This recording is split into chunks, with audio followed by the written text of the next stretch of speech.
dispositivos, ¿no? El primer tipo de dispositivos eran los equipos de medida y control, frecuentemente llamados transductores, que operaban con señales pequeñas y tenían una relación lineal entre la entrada y la salida, ¿no? Los equipos llamados transductores, ¿no? Los equipos de medida y control.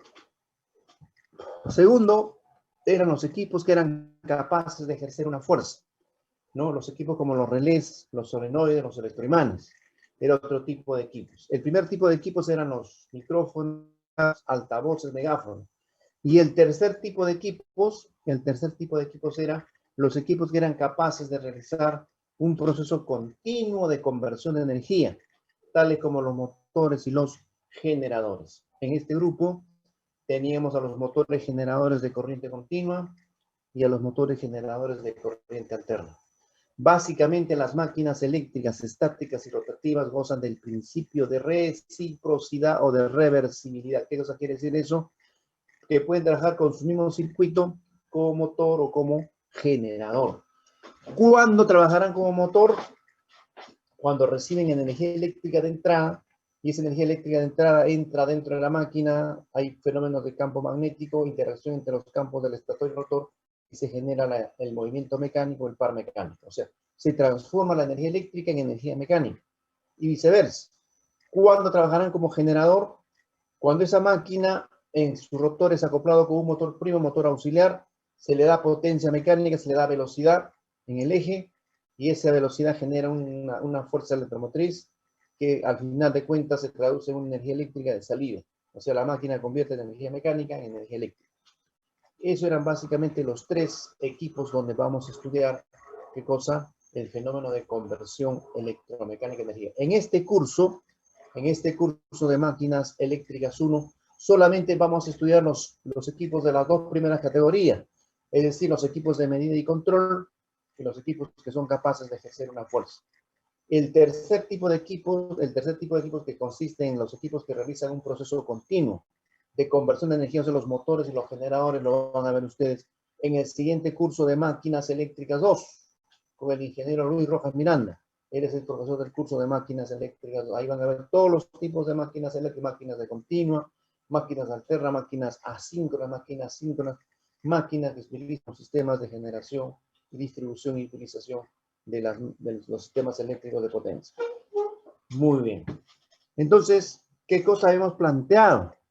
¿Qué cosa hemos planteado para analizar las máquinas o los dispositivos de la primera y segunda categoría para estudiar este fenómeno de conversión electromecánica de energía? Lo primero, fíjense, lo primero que teníamos que considerar era lo siguiente, ¿no? Que la primera consideración, que la permeabilidad, así decimos la permeabilidad del aparato del núcleo, ¿no es cierto? La permeabilidad del núcleo prácticamente era de un valor muy alto, tendía a infinito, ¿no? El acoplamiento magnético era perfecto.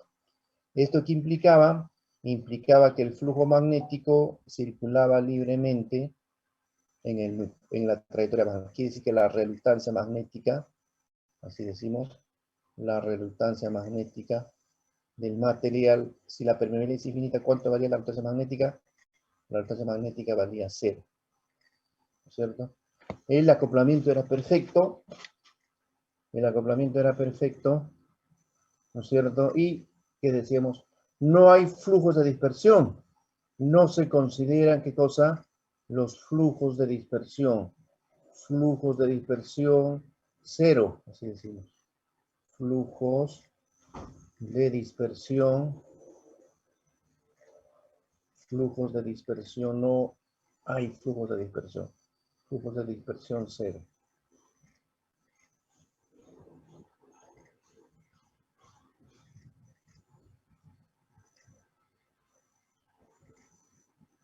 Flujos de dispersión 0. ¿No? ¿Qué más considerábamos? Que se estudiaban elementos ideales o lineales. Básicamente, la curva característica de magnetización, fíjense, la curva característica de magnetización la curva densidad de flujo versus intensidad magnética. Era una curva, ¿no es cierto? En la mayoría de los casos una curva lineal. Una curva lineal. Era una curva que con estas características, fíjense. Una curva lineal. Una curva BH lineal, ¿no es cierto? Quiere decir que el aparato, ¿no es cierto?, no tenía pérdidas en el núcleo. No tenía pérdidas en... Las pérdidas en el núcleo, así decimos, las pérdidas en el núcleo eran despreciables. No se consideraba las pérdidas en el núcleo. ¿Cuáles son las pérdidas en el núcleo? Las pérdidas en el núcleo son las pérdidas por histéresis, que es despreciable, y también las pérdidas en el núcleo son las pérdidas por corrientes parásitas. Pérdidas por histéresis cero y pérdidas por focal o corrientes parásitas también cero. ¿No es cierto? No hay pérdidas en el núcleo. ¿Qué otra consideración teníamos? La otra consideración era que los embobinados no presentaban resistencia. La resistencia del embobinado primario, así decimos, 0. La resistencia del embobinado secundario, 0. A menos que le digan lo contrario. Si les dicen que consideren, lo consideran. Pero si no les dicen nada al respecto, lo desprecian. Resistencia del embobinado primario 0, resistencia del embobinado secundario 0. ¿Esto qué implicaba? Jóvenes? Esto implicaba que las pérdidas en el cobre, ojo, las pérdidas en el cobre, valía también 0, era despreciable, ¿no? Si no hay resistencias, no hay pérdidas en el cobre. Pérdidas en el cobre, 0. ¿Qué más suponíamos? Que se desprecia el efecto marginal. Se desprecia el efecto, no se considera el efecto marginal. Se desprecia, así decimos, el efecto marginal. Se desprecia el efecto. ¿Qué significaba despreciar el efecto marginal? ¿Quién me dice? A ver. Se desprecia y hay una respuesta por el chat. Se desprecia el efecto marginal.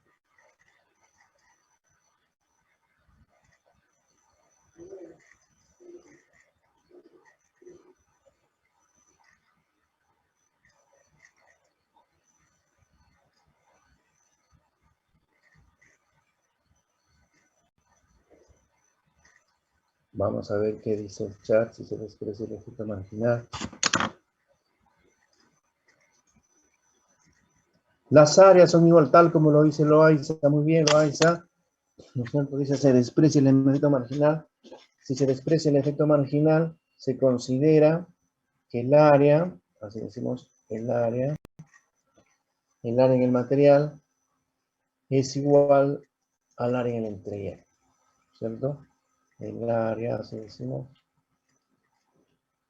el área en el material magnético puro hierro es igual al área en el entreguero.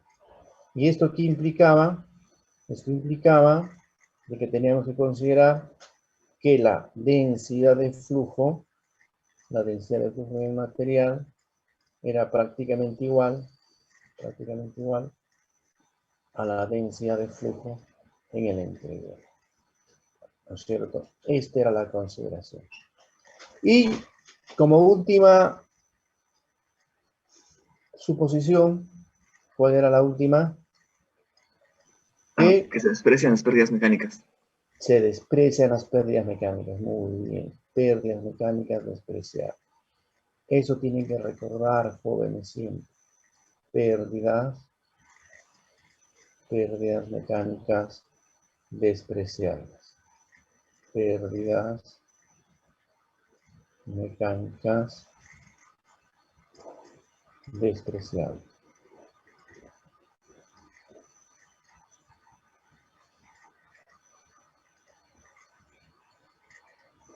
Pérdidas mecánicas.